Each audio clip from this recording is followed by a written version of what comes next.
မျက်တောင်မခန့်တဲ့တိတ်ပံရဲ့စွမ်းအားကိုငါပြမယ်။မိန်းကလေးပုံဆွဲထားတဲ့ရှီမှာဖန်ခွက်တစ်လုံးထားပြီးရေးထည့်လိုက်ပါမိန်းကလေးကသူ့ချစ်သူအတွက်လှည့်ကြည့်သွားတာကိုမြင်ရမယ်ဒါဟာအလင်းရိုင်ခြင်းပါ။စက္ကူအပိုင်းအစားတစ်ခုကလွယ်လွယ်ကူကူလောင်ကျွမ်းတယ်ဒါပေမဲ့ဖန်ခွက်တစ်လုံးကိုတင်းတင်းကြပ်ကြပ်ပတ်ပြီးမိပေါ်မှာတင်ထားရင်မဲသွားပေမဲ့မလောင်ကျွမ်းဘူးဒါဟာအပူစီးကူးခြင်းပါ။တွားကြားထိုးတံတစ်ချောင်းထဲကကြက်ဥပေါ်မှာမတ်တက်မရက်နိုင်ဘူးတွားကြားထိုးတံတွေကိုစိုးစွတ်အောင်လုပ်ပါ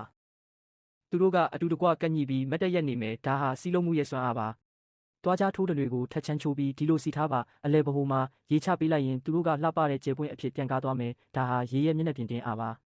ဖန်ခွက်ကိုတာမန်ရိုက်ရင်ကွဲတယ်ဒါပေမဲ့ရေအောက်မှာထားပြီးတံမိုးကိုဖောက်ထည့်လိုက်ရင်ကွက်တိအပေါက်ဖြစ်သွားမယ်ရေကကြားခံပစ္စည်းဖြစ်လှုပ်ဆောင်တယ်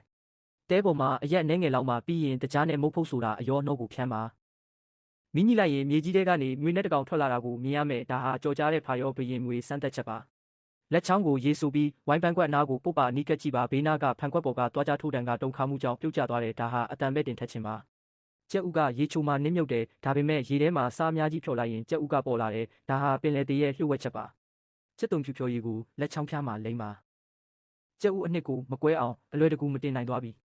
အတချောင်းကိုတန်လိုက်နဲ့ပုတ်ပြီးရေပေါ်မှာမျောနေတဲ့စက်ကူအပိုင်းဆက်လေးပေါ်မှာတင်လိုက်ပါသူကလဲပြီးမြောက်အရက်နဲ့တောင်အရက်ကိုညွှန်ပြမယ်ရိုးရှင်းတဲ့ရေတန်လိုက်အိမ်မြောင်လေးရပါပြီတိတ်ပံကိုမော်ပညာအဖြစ်ပြောင်းလဲလိုက်တာပါဒါတွေကိုတင့်ကလေးတွေနဲ့အတူစမ်းကြည့်ဖို့ဘာလို့မကြိုးစားတာလဲ